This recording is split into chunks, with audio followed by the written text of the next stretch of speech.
Students, आज हम इस क्लास में महान व्यक्तित्व राजा राम मोहन राय जी के बारे में बात करेंगे। हम बात करेंगे इनकी उपलब्धियों के बारे में, इनके जन्म के बारे में, ठीक है, इनके पूरा जीवन परिचय पढ़ेंगे। चलिए तो हम स्टार्ट करते हैं। राजा राम मोहन राय जी, ये देखो राजा राम मोहन राय जी की तस्वीर है। स्टार्ट करते हैं हम। देखो, सबसे पहले इनका जन्म से, जो इनका जन्म है, राजा राम मोहन राय जी का जन्म कब हुआ था? 22 मई 1772 को ब्राह्मण परिवार में हुआ था। ठीक है, इनका जन्म कब हुआ? 22 मई 1772 को ब्राह्मण परिवार में हुआ था। नेक्स्ट हम बात करें कि इनका जो जन्म स्थान है, जन्म स्थान जो है, गांव तो इनका राधानगर है, जिला हुगली, राज्य पश्चिम बंगाल। ठीक है, वेस्ट बंगाल में इनका जन्म हुआ था। फिर है इनके पिताजी का नाम। इनके पिताजी का नाम रमाकांत था। पिताजी का नाम क्या था? रमाकांत। और माताजी का नाम था तारिणी देवी। और इनका जो मूल नाम था, उनका मूल नाम है मोहन शर्मा। इनका मूल नाम क्या था? मोहन शर्मा इनका मूल नाम था। फिर बात करते हैं हम इनकी उपलब्धियों के बारे में कि इनकी क्या क्या उपाधियाँ, इनकी क्या क्या उपाधियाँ रही। तो देखते हैं इनकी उपाधियों के बारे में हम। सबसे पहले जो राय की उपाधि जो है, हम बोलते हैं राजा राम मोहन राय। तो जो राय की उपाधि है वो किसने दी? बंगाल के नवाब ने दी थी। ठीक है। फिर है राम की उपाधि जो है पिताजी के द्वारा दी गई। इनको पिताजी जो है इनको राम नाम से कह के पुकारते थे। तो राम की उपाधि किनके द्वारा दी गई? इनके पिताजी के द्वारा दी गई थी। फिर है राजा की उपाधि किसने दी? राजा की उपाधि जो है मुगल बादशाह अकबर द्वितीय ने के द्वारा 1830 में दी गई। ठीक है। फिर है जो 1830 में इनकी जो उपाधि दी गई थी, राजा की उपाधि, ये राजा की यानी कि अकबर द्वितीय की के द्वारा दी गई थी 1830 में। ठीक है, तो ये क्वेश्चन पूछा भी गया है एग्जाम्स में। फिर है कि युगदूत की उपाधि किसने दी? सुभाष चंद्र बोस के द्वारा दी गई। ठीक है, ये इम्पोर्टेंट है, युगदूत पूछा गया है एग्जाम्स में। फिर बात करते हैं हम इनके उपनाम की। उपनाम देखो, इनके उपनाम है वो सबसे ज़्यादा इम्पोर्टेंट है। एसएससी की एग्ज़ाम्स के फेवरेट क्वेश्चन है। ठीक है, यानी कि एसएससी ले लो, कोई भी एग्ज़ाम ले लो, हर एग्ज़ाम में इनके ये उपनाम जो हैं वेरी इंपॉर्टेंट है और पूछे गए क्वेश्चन हैं। हम सेलेक्टेड जो लाइनें हैं इनके बारे में, केवल मैं उन्हीं के बारे में बात करूँगी आपके सामने। तो सबसे पहले जो इनका उपनाम है वो है पत्रकारिता का पितामह। फिर है कि इनको क्या कहा जाता है? पुनर्जागरण आंदोलन के जनक या अग्रदूत या फिर प्रवर्तक कहा जाता है। फिर है भोर का तारा या मॉर्निंग स्टार ऑफ इंडिया। बहुत बार पूछा गया है क्वेश्चन, भोर का तारा या मॉर्निंग स्टार ऑफ इंडिया किसे कहा जाता है? तो किसे कहा जाता है? राजा राम मोहन राय जी को कहा जाता है। अतीत व भविष्य के मध्य सेतु भी किनको कहा जाता है? राजा राम मोहन राय जी को। पुनर्जागरण के पुरोधा भी इनको कहा जाता है।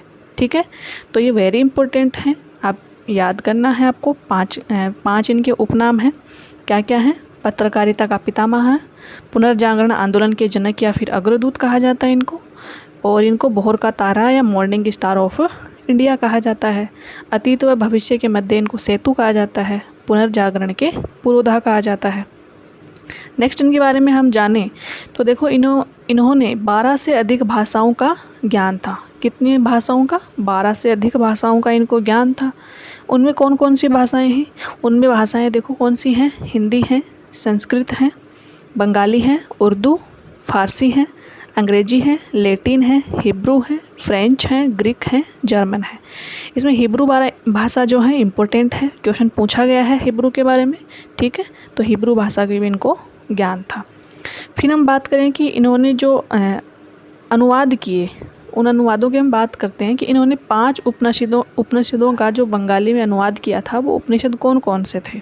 ठीक है, तो इनके जो 5 उपनिषद थे वो थे ईशोपनिषद, केनोपनिषद, कंठोपनिषद, मुंडकोपनिषद, ये मुंडोपनिषद है, ये मुंडकोपनिषद है। ठीक है, तो हम इसको ईश, कैन, कंठ, मुंड, मांडुक्य, ठीक है, ये गलती लिख दिया है ऐसे, मांडुक्य। ठीक है, मांडुक्य उपनिषद है। तो आपको पता है कि जो मुंडकोपनिषद है, इसके बारे में आपको पता होगा। ठीक है, वेरी इंपॉर्टेंट है ये। तो इनके जो ये 5 उपनिषद हैं, यानी कि जो इन्होंने अनुवाद किया बंगाली भाषा में, कौन कौन से? ईश, केन, कंठ, मुंडक और मांडुक्य। मांडुक्य है ये, ईश, केन, कंठ, मुंडक और मांडुक्य। क्लियर? फिर हम इनके बात करें, समाचार पत्र के बारे में बात करें। इनके कौन कौन से समाचार पत्र थे? वेरी इंपॉर्टेंट लाइनें हैं ये, ध्यान रख लेना आप। पहला है संवाद कौमुदी, जो कौन सी भाषा में, बांग्ला भाषा में। संवाद कौमुदी कौन सी भाषा में, बांग्ला भाषा में। बंगदूत जो है वो हिंदी, बांग्ला और फारसी यानी कि तीनों भाषाओं में है। और तीसरा जो है वो है मिरातुल अखबार, वेरी इंपॉर्टेंट अखबार है ये। मिरातुल अखबार जो है वो किनका है, राजा राममोहन राय जी का है, और कौन सी भाषा में है, फारसी भाषा में। क्लियर, ठीक है। आपके लिए हर एक लाइन इंपॉर्टेंट रहने वाली है, तो आप ध्यान से सुनिएगा और इनको नोट आउट करते रहिएगा। इनके बुक्स के बारे में हम बात करें तो इनकी बुक्स जो है प्रिसेप्ट्स ऑफ जीसस, ये फ़ारसी भाषा में है। तोहफ़त उल मुहाविदीन, ये फ़ारसी भाषा में है। एकेश्वरवादियों का उपहार, ये भी फ़ारसी भाषा में है। उत्तराधिकार नियम, ये बांग्ला भाषा में। ठीक है, तो ये पूछे गए क्वेश्चन से ही हैं एग्ज़ाम्स में, वेरी इंपॉर्टेंट्स हैं, आपको याद करने हैं। बुक्स हैं इनकी, 4 बुक्स हो गई, कौन कौन सी, प्रिसेप्ट्स ऑफ जीसस, तोहफ़त उल मुहाविदीन, एकेश्वरवादियों का उपहार और उत्तराधिकार नियम। नेक्स्ट हम इनके जीवन के बारे में बात करें तो इनके जीवन के बारे में देखो, इन्होंने 1787 में घर छोड़ दिया था। फिर इन्होंने ईस्ट इंडिया कंपनी में जॉन डिग्बी के नेतृत्व में क्या की, नौकरी की थी। फिर 1814 में ईस्ट इंडिया कंपनी से इन्होंने क्या दे दिया, इस्तीफ़ा दे दिया। फिर उन्होंने 1817 में क्या की, धर्मसभा में सुब्रमण्यम स्वामी को शास्त्रार्थ में पराजित किया, यानी कि इनको शास्त्रों का काफ़ी अच्छा ज्ञान था। फिर है कि 1815 में देवेंद्र नाथ ठाकुर के साथ मिलकर आत्मीय सभा की स्थापना। देखो वेरी इंपॉर्टेंट लाइन है, मैंने अलग कलर से बनाया है इसीलिए, क्योंकि एग्जाम्स में पूछे गए हैं ये सारे क्वेश्चन। 1815 में इन्होंने आत्मीय सभा की स्थापना की, किनके साथ मिलकर, देवेंद्र नाथ ठाकुर के साथ मिलकर आत्मीय सभा की। फिर है कि 1816 में इन्होंने वेदांत स्कूल की स्थापना की, कहाँ पे, कोलकाता में। फिर है 1825 में वेदांत सोसाइटी की स्थापना की, वो भी कहाँ की, कोलकाता में। फिर है कि इन्होंने 20 अगस्त 1828 को ब्रह्म समाज की स्थापना की, कोलकाता में। Very very very important line क्या है आपके लिए कि इन्होंने 20 अगस्त 1828 को किसकी स्थापना की, ब्रह्म समाज की स्थापना की। आपने देखा भी होगा कि ये बहुत एग्ज़ाम्स में ये क्वेश्चन पूछा गया है। फिर है कि इनको राजा राममोहन राय जी को क्या कहा जाता है, ब्रह्म समाज का संस्थापक, क्योंकि इन्होंने ब्रह्म समाज की स्थापना कब की, 20 अगस्त 1828 को की। फिर नेक्स्ट जो लाइन है इनके बारे में ये है कि 1827 में ज्यूरी एक्ट का विरोध किया। फिर है 4 दिसंबर 1829 को सती प्रथा पारित योगदान होने में, यानी कि पारित होने में जो योगदान दिया था वो किसके, लॉर्ड विलियम बेंटिंग ने। ठीक है, तो ये इम्पोर्टेंट लाइन है, पूछ सकते हैं कि सती प्रथा जो विरोध अधिनियम है वो कब लाया गया था, 1829 में। ठीक है, फिर है 1830 में मुगल बादशाह अकबर द्वितीय ने राजा राममोहन राय को इंग्लैंड भेजा, तो इन्हें राजा की उपाधि दी। हमने ये पहले बात कर ली कि इनको राजा की उपाधि किसने दी, मुगल बादशाह अकबर द्वितीय ने इनको 1830 में राजा की उपाधि दी थी। ठीक है, फिर अगर नेक्स्ट बात करें हम, राजा राममोहन राय जो है ओलपिन जहाज़ से, पूछ लेते हैं एग्ज़ाम में कि कौन से जहाज़ से इंग्लैंड गए थे, तो कौन से जहाज़ से गए थे, ओलपिन जहाज़ से ये इंग्लैंड गए थे। ठीक है, इंग्लैंड गए राजा राममोहन राय प्रथम भारतीय थे जिन्होंने समुद्र पार की क्या की थी, यात्रा की थी। फिर है कि राजा राममोहन राय प्रथम भारतीय थे जिन्होंने यूरोप की धरती पर पाँव रखा। यूरोप जाते समय इन्होंने ब्रह्म समाज की जो बागडोर हैं वो किनको देके गए, रामचंद्र विद्या वागीश को देके गए थे। फिर आगे हम बात करें कि राजा राममोहन राय की जो मृत्यु है इनके मित्र कारपेंटर के घर पे 27 सितंबर 1833 को हो गई थी। ठीक है, इन्होंने अपने अंतिम समय में क्या था, ईसाई धर्म अपना लिया था, तो इनको वहीं पे इनका जो स्मारक है वहीं पे बना दिया गया। कहाँ पे, इनका स्मारक ब्रिस्टल इंग्लैंड में बना हुआ है। उनके स्मारक पर हरी केली जो नाटक है उसकी पंक्तियाँ लिखी गई है, हरी केली जो बिसल देव की है। ठीक है, उनके द्वारा जो लिखी गई हरी केली नाटक की पंक्तियाँ हैं वो कहाँ पे लिखी हुई है, ब्रिस्टल में, इंग्लैंड। इनकी जो स्मारक बना हुआ है उनके स्मारक पे ये लिखी हुई हैं।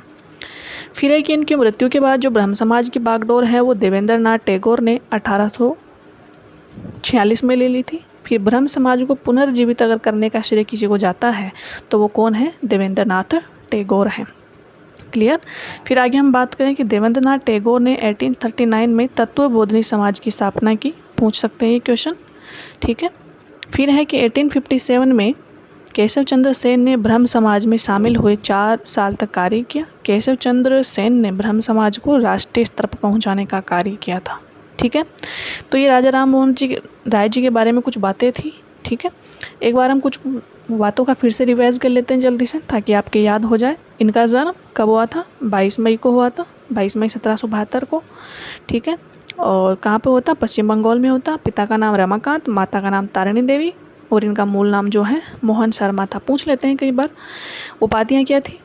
उपाधियाँ इनकी थी राय थी, राम, राजा और युगदूत। राय किसने दी? बंगाल के नवाब ने। राम किसने? पिता के द्वारा। राजा मुगल बादशाह अकबर द्वितीय के द्वारा। युगदूत सुभाष चंद्र बोस के द्वारा। कुछ लाइनें इसमें जो है वेरी इंपॉर्टेंट है, जैसे इनके उपनाम हो गए, इनकी उपाधियाँ हो गई, इनके अखबार हो गए। ठीक है, और इनका सबसे इम्पोर्टेंट जो क्वेश्चन है कि इन्होंने किसकी स्थापना की? ब्रह्म समाज की स्थापना की। किसकी समाज? कौन से समाज की? ब्रह्म समाज की स्थापना की। कब की थी? ये आप कमेंट बॉक्स में बताना। देखिए, आपने पढ़ा होगा तो आप ज़रूर बताओगे। इन्होंने ब्रह्म समाज की स्थापना की।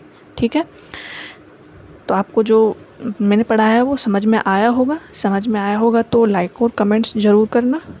आगे भी अगर आपको ऐसी महान हस्तियों के बारे में या फिर जीके क्वेश्चंस के बारे में जानना है तो चैनल को सब्सक्राइब ज़रूर करिएगा। जय हिंद, जय भारत।